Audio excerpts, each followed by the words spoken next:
Ladies and gentlemen, Ethan Nwaneri is a superstar. This kid is special. Now, as you guys can see, I'm still in Qatar. My trip got extended a few more days. I'm living life out here. Just got finished with the Match for Hope yesterday at the time of recording. We can talk about that more towards the end of this one. But this morning, I was able to watch with a bunch of the SDS guys, a couple of Arsenal fans. I watched the Arsenal game today against Leicester. And there's a lot of takeaways to take from this game, right? Mikel Merino suddenly emerging as the ultimate plan B center forward that maybe no one except Mikel Arteta saw coming. I certainly didn't. In terms of Arsenal finding solutions in terms of with all these injuries, they did quite well today. Sterling, the rapid loss of any sort of form and competency on and off the ball. We can talk about that. But the biggest takeaway for me is this kid, Ethan Nwaneri. He's so special.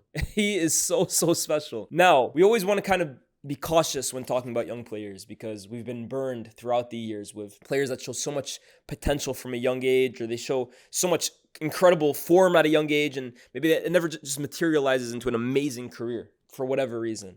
So, God forbid, injuries aside and all of that stuff, I don't want to get too hasty with Ethan Nwaneri. But wow, what I watched today, and what I've been watching, to be honest with you, for the last few weeks, obviously the whole season has been great, but in particular, especially in Bukayo Saka's absence, where I was someone who really questioned, where do Arsenal find production? Where do Arsenal find ingenuity? Where do they find creativity if it's not coming from Saka? The solution has really come in-house, and it had to, because Arsenal, I believe their board have massively failed them in the last two windows. And Arteta has had to be very cunning with the way he kind of finds solutions throughout the squad. And in Ethan Nwaneri, he has found the ultimate solution. This kid is brilliant. This kid has bundles of ability. I'm talking talent akin to some of the best young players that we've seen on the planet at this current moment. Now, when you talk about tiers of young talent going on right now, you're talking about Lamine Yamal.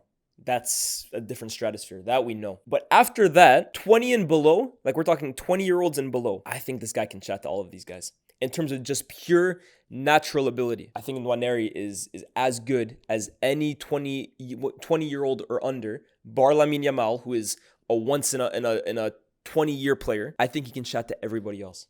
And forget about chat, you can make the argument that he's at a higher level than them. This kid is that good. And it's the way he kind of just disguises and just drops his shoulder and beats players 5, 10, 15 years older than him with no hesitation and no regard for humanity. It's the way he's able to weave his way through defenses. It's the way he's able to put players on the ground. It's his ability to kind of find a pass. It's his ability to kind of find goal from 30 yards out, bend it around defenders, bend it past goalkeepers. That's all just out of this world, especially for a player of this age. But you know what I love the most about Nwaneri? First of all, he's very level-headed. It doesn't seem like anything phases him. It doesn't feel like he ever seems overwhelmed by the occasion. It doesn't feel like he ever gets anxious on the ball and loses it stupidly, or, I don't know, like gets too frantic on it. It almost always feels like he's in control of everything. And I think for a player of his age, that's extremely remarkable, because even the best youngsters, you almost feel at times like they do everything at a million miles an hour, or they get the ball and it's very jittery, or they just want to go forward. They want to go be full-blooded. And sometimes it works to their advantage that way because they're raw, they're brave, they're not kind of fazed by the moment, but in a different way. Nwaneri, he just has ice in his veins, man. You even look at his expression. He just looks so unbothered by everything. I absolutely love it, and it reflects in his game. But more than just that as well, too. There's a certain gravitas to him. And this is going to sound maybe like I'm insulting him here, but I actually love this about him. There's an arrogance to his game, but it's a great arrogance. He knows he's that guy, and I love that. The way he plays, he gets on it, and he doesn't care that he's one of the youngest players to ever appear in the Premier League. He doesn't care that he's surrounded by senior players everywhere he looks. He doesn't care about anything. That's honestly the impression I get. Just give me the ball. I know what I'm capable of. I know how good I am, and let me get to work. We're looking at a 17-year-old who isn't even allowed in the Arsenal first-team dressing room due to the Premier League laws. He's a kid. He's a baby compared to these guys. And yet he gets the ball. And almost there's like this air of inevitability that, yeah, he's got it. He's got it because he's that level of talent. I'm so impressed by what I'm seeing from Ethan Nwaneri. The talent is unquestionable, but the production and the performances that we're seeing from a player of this age, I don't think even the biggest optimistic Arsenal fans could have expected this immediate of an impact in his first year regularly playing with the first team. You would have expected him to be eased in here and there. I don't know, maybe given a run towards the end of the season when Arsenal maybe aren't in a title race. Nah, man. Arsenal are in a crisis injury-wise. They're desperate. They have so many long-term injuries throughout the squad, especially in attack. And with Nwaneri, he's almost been thrown into a situation. it's sink or swim. Him and Lewis Skelly, who I've spoken about numerous times this year. But it is effectively sink or swim. And both of them aren't just swimming. They're Michael Phelpsing this shit, man. Like, they are thriving. Forget about swimming. They're doing like butterflies. They're doing the front dives and shit. Like, I don't know, swimming terms. Hey, it's been a long time since I did swimming classes and stuff like that. I can't swim, by the way. I can. C-A-N, before you guys try and get on to me. But yeah, now he's looking like an Olympic swimmer at the moment. I'm so impressed with him, and Arsenal will be so delighted with the progress he's shown this season, especially when you look at the injury crisis that they have. And I find it very interesting. Obviously, it's brilliant to have options in your squad. And when everyone is fit, Arteta will have a multitude of options to call upon, along with, you would hope, signings, because they desperately need those. But I'm very interested in seeing who makes way in the starting 11 when everyone's available, because Saka's going to play. That is unquestionable. He's the best player on the team. Obviously, they're going to need a center forward. Someone on the left. Where does that leave Ethan Nwaneri? The 10? One of the 8s? I mean, you'd have to look at Martin Odegaard's position. And Odegaard was very, very good in that second half. Quiet in the first, very good in the second half. And of course, he's the club captain. But a player of Ethan Nwaneri's talent, and alongside the talent, the performances that go along with it, it's very, very difficult to leave a player out like that. And eventually, he will make that decision not just difficult, he'll make it impossible to leave him out. I think the sky's the limit for this kid. Honestly, when you talk about just pure natural talent, I think he's the best Arsenal have had at that age since Fabregas. Am I being harsh on Jack Wilshere? Am I being harsh on Bukayo Saka? I don't think I am. Maybe I'm forgetting how good Jack Wilshere was at a young age. But I don't think, to be fair, Wilshere was really, really damn good at this age. But not even Wilshere. I swear at 17, he went on loan to Bolton. Nwaneri's contributing to the first team at 17 years of age. I think he's the best they've had. Natural, raw talent. Forget about what they end up becoming. We can all admit some players are more talented than the others. I think he's the most naturally talented player at this age group that they've had since Cesc Fabregas. And that, I think, is the highest amount of praise I can give him. The Premier League, anyone playing at Arsenal, the England national team soon as well, too. Because I won't be surprised if Thomas Tuchel is knocking on that door very, very soon. Because a player of this talent should be playing for the national team. I think everybody who plays in this position needs to be careful. Because the way he's playing, that's a superstar in the making, man. That's a superstar in the making, both in talent and in mentality. But credit to Arsenal. Very tough game today away to Leicester, who are fighting for their lives down there at the bottom of the table. Again, like I said, big injury crisis. Martinelli out for a long time. Saka still out. Jesus out. Havertz, I think, was out for the season as well, too. Arsenal are struggling looking for options. And in fact, Kieran Tierney came on the left wing today. That kind of sums up where they are. He almost left for Celtic in January. That's how desperate they are. But the savior today is actually Mikel Merino, who came on as a center forward in place of Raheem Sterling. And I have to be real. I mean, you can find it on Twitter, right? Because they were clowning me, the guys I was watching with. But when he brought on Mikel Merino up front, I just thought to myself, I was like, really? Is this what Arteta is kind of going for to save his ass right now? Mikel Merino up front. That is just desperation right there. I couldn't believe it. I said, wow, this is a terrible decision. I understand it now. I'm sorry, I wasn't familiar. I understand it now. As someone who played under David Moyes and played alongside Marouane Fellaini, I should have known that Mikel Arteta had a little bit of the dark arts a la David Moyes in him. And the way he used Mikel Merino is, for me, virtually the way Man United and Everton used Marouane Fellaini for so many years. Now, at Everton, he obviously started a lot more games. He was one of their best players. But at Man United, for the most part, he was often deployed as a game changer off the bench in terms of we kind of change our style, we kind of change our setup, we go a lot more direct, a lot more vertical, and a lot more in the air when Fellaini comes on. And he's capable of disrupting defenses and getting his head on loose balls and kind of chipping in with last-minute goals. And the way he deployed Mikel Merino, I swear, this shouldn't be a slight, by the way, because Marouane Fellaini is actually, as much of a meme as he was at times, he's a very good Premier League player. He's an international Belgium, scored at World Cups for them, scored crucial goals for Man United along the years, was unorthodox, but that's the way Merino has been deployed as well too. And I have to say, like I said, I understand it now. I was unfamiliar, and if he's giving you that kind of end product and that kind of versatility up front, maybe it turns out to be a better signing than we all kind of thought, because I think up to this point, Merino has been unspectacular. I think that's the perfect word to describe him. He hasn't lit up the world. He's kind of been a squad player, chipped in here and there, but underwhelming for me is a fair description. But the fact that now he's kind of proven that late in games you can call on him and he can be like a nuisance up front, I think he deserves a lot of credit. The first one he took extremely well of his head. We saw that similar in the Euros against Germany when he grabbed that late winner. But even the second one, it's a cultured finish from Mikel Merino. Really, really good finish from him. And they run out 2-0 winners. But the final point I kind of want to say in this game, Raheem Sterling.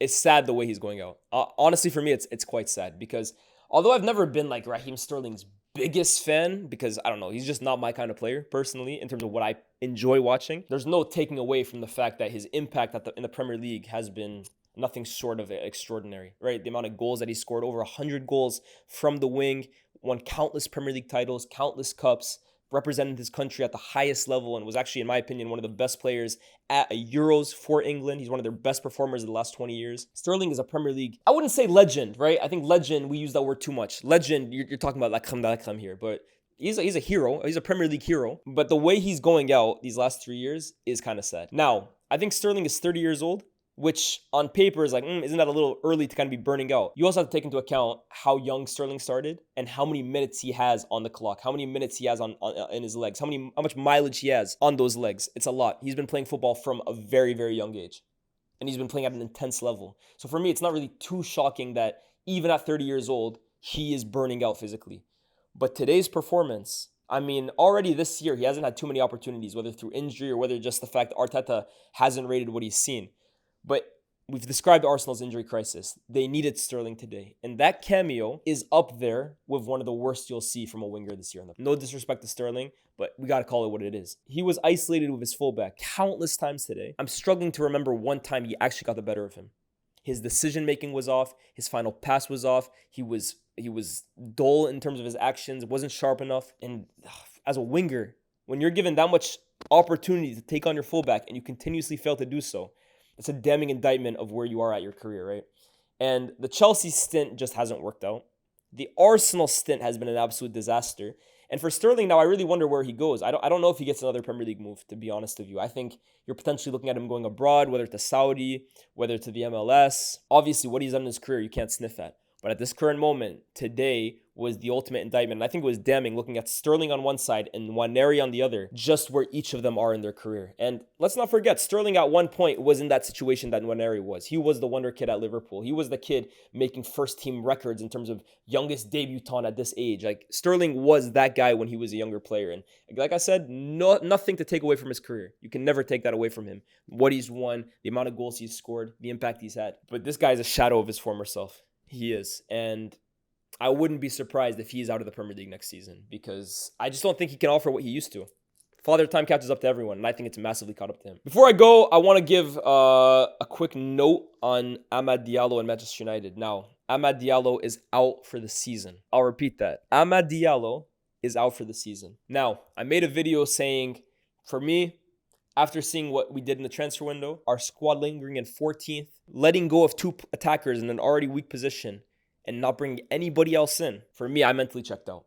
Because that told me everything I needed to know, that Man United are not concerned with winning football games this season. It's not their priority. And I said, for me, I'm emotionally checking out. I'm going to watch every game. I'm going to make videos on them, of course, but the investment I have emotionally in them, it's dwindled. Because if the club don't care, how much can I possibly care? But this one, guys, now, as I've said countless times, I'm a big Amad Diallo fan, but I also understand, look, he's not Messi. He's a good player, very good player. But the fact that we're relying on him as much as we have this season is more of an indictment on how bad our squad is than to say Amad is the best player I've ever seen in my life. He's a good player. He can start for Man United going forward. But it's bad that we're relying on him as much as we have. He's had an amazing season for his standards. But let's take that into account. The fact that he's now out for the rest of the season, that's now Rashford out on loan, Sancho out on loan, Antony out on loan, and Amad out for the season. And that leaves us with Garnacho, Xerxes, and Erasmus Højlund. We are in so much trouble, it's not even funny. Normally, I would make this a light situation. I just laugh at like, oh, if you don't laugh, I can't even laugh at this. We're actually in so much trouble, guys. It's scary. It is scary. And I'm seeing a lot of people saying, oh, we're broke. We couldn't have done anything in January. Well, look, we were broke if we didn't loan anybody out, but at least we would have had bodies. And at least maybe we could make a run in the Premier League, get us higher up in the table, maybe do something in the cup competitions. Who knows? Now, we're still broke. We're 2 players down in an already weak position. We just lost our best player of the season so far for the rest of the year. And we're still in the same position we were before. Guys, we threw the season. And for anybody thinking, oh, let's just get to the summer, it's not that easy. It's not that easy. Guys, we already didn't look with Amad like we could beat anybody. We didn't look like we could win any game. Honestly, when we win games this year, it's a shock to me. It's a shock. It's not because we play particularly well. It's like, wow, we got away with one this week. Now we just lost our best player. Ladies and gentlemen, we are in massive trouble. We are in massive trouble. And I look at the next few fixtures against the likes of Ipswich, I think Everton, Spurs tomorrow, which I'm not going to be able to watch. I'm going to be on a flight. These are fixtures we have to win. Because the fixtures that come after that, write them off. It's impossible. These are fixtures that on paper, at least, we can look at as equals, if not maybe a smidge better in terms of quality. If we don't win those games, which is perfectly reasonable, by the way, we are perfectly capable of losing to Spurs, Ipswich, and Everton. Don't believe me? You haven't watched United this season. We're perfectly capable of losing all 3 of those games. I'm very concerned for Ruben Amorim. I'm extremely concerned. I'm not trying to exaggerate things here or, I don't know, fearmonger. I am afraid for his job security. I'm extremely afraid about Ruben Amorim's job security. We are not going to win the Europa League this season. Not with an attack of Garnacho, Højlund, and Xerxes. We are not winning the FA Cup unless we can just magically avoid Aston Villa and Man City the entire way. And in the Premier League, how much further can we fall? We might be fortunate this season that Leicester, Ipswich, and Southampton are just like, wow, they'll take care of themselves. Because if this was any serious team down there at the bottom that could make a run at this seriously, we're not too big to go down. Man United are, in fact, there's no club that are too big to go down, let alone Man United. I'm seriously concerned, guys. We're what? I think we're 13th or 14th at the moment. Don't think that this is rock bottom. It could get a whole lot darker. And I see some people saying, well, now it's time to play the kids. Guys, I'm all for playing the youth. That's everything that Manchester United is about and more, right? Youth, courage, success, 1,000%. Our greatest teams are built off the back of our academy. But it's one thing throwing in the likes of Rashford or throwing in the likes of Lingard or throwing in the likes of Menu and Garnacho when we're in 6th or 7th. And it's a bad season, but it's like we're kind of in purgatory here, right? We're in the middle. Throwing kids into a situation where Man United look like they can lose every single game can seriously damage these guys' developments. Like, yes, there's every chance that they come in and we get a spark from somebody. We've seen it countless times. But there's also every chance that this situation is not healthy to throw youngsters into. I'm very concerned about that. I don't know where we go from here. Like I said, I find it very hard to lose my mind over this because this could have always happened. Did Ineos not account for the fact that if we had another injury in our attack, let alone to a player as valuable as Ahmad, we would be absolutely screwed more than we already are? Surely that had to account for something. I understand with Man United right now, the owners and the club are looking long-term. They didn't want to make any short-term immediate investments in January because for them, it's all about being successful in 2 years, 3 years' time.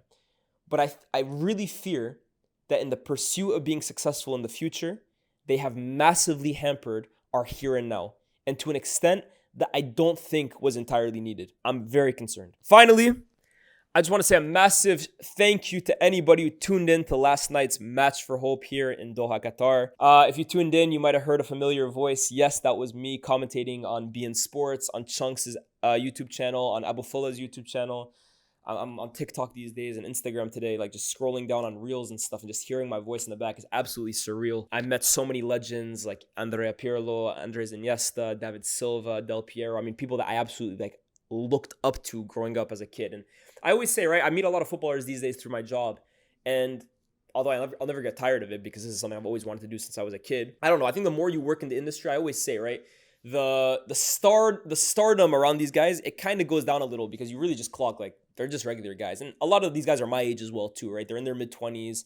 I don't know. It just doesn't feel as cool as maybe when you were a kid, which I think is natural. But when I meet players that as a child, when I was 8, 9, 10, 11, 12, hanging up posters in my wall or buying their shirts or collecting their cards or playing with them on video games, it literally takes me back to when I'm 8 years old, 9 years old, 10 years old. And I look at these guys, I'm like, wow, I turn into a kid again with them. It's crazy. And it was so cool being able to see Andres Iniesta, who for me growing up was everything. Andrea Pirlo, this guy's one of my favorite players ever. And of course, I'm not leaving out Henry on purpose, but there's a specific story with him as well too.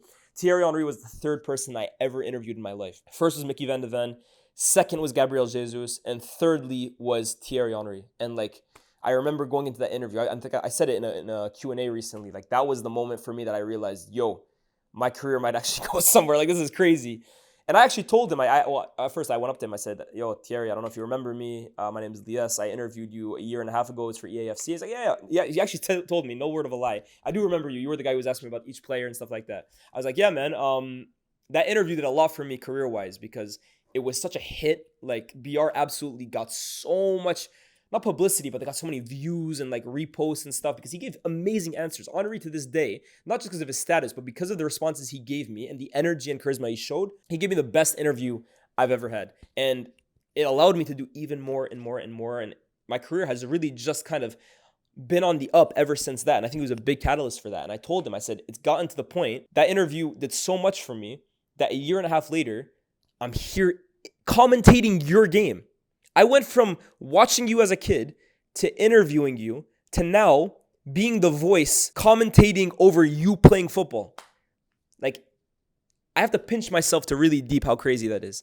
And I just basically said, thank you so much, because I think you're a big part of my career now. And like, when I think about everything I'm doing and everything I'm going to end up doing as well too, you're like permanently attached to that in a way that you don't even know. And he gave me a really nice response. Basically, to summarize it, he basically said, I'm so happy to hear that. Happy to see the success you had. Keep going, basically, to summarize what he said. But yeah, man, last night was just an absolute like fever dream, to be honest with you. I don't know if that's the right expression. I think it is. And yeah, I just wanted to say, guys, I can only really do this stuff with you guys. Yeah, you have to be talented. Yeah, you have to work hard. And I definitely work hard. But you also have to have the support of people as well too. And you guys have helped push me so much over the last few months and years, if you guys have been following me even before YouTube.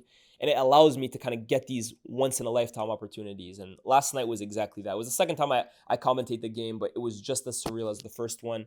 Again, if you managed to tune in, big love to you guys. Hopefully you managed to donate. They donated so much money for that event as well too. All proceeds went to charity. And it was a super sick event, man. Super sick event. If you want to check out some of the highlights from that, check out my Instagram. I posted so much about that as well too. But yeah, this is my last kind of video from Qatar. I'll be back on Monday, and we'll be back to regularly scheduled videos. I got a whole lot more to do this year, guys. The season's not over. Just because I'm mentally checked out from United doesn't mean the content's going to stop. And yeah, with that being said, like, share, subscribe, and I'll catch you guys soon.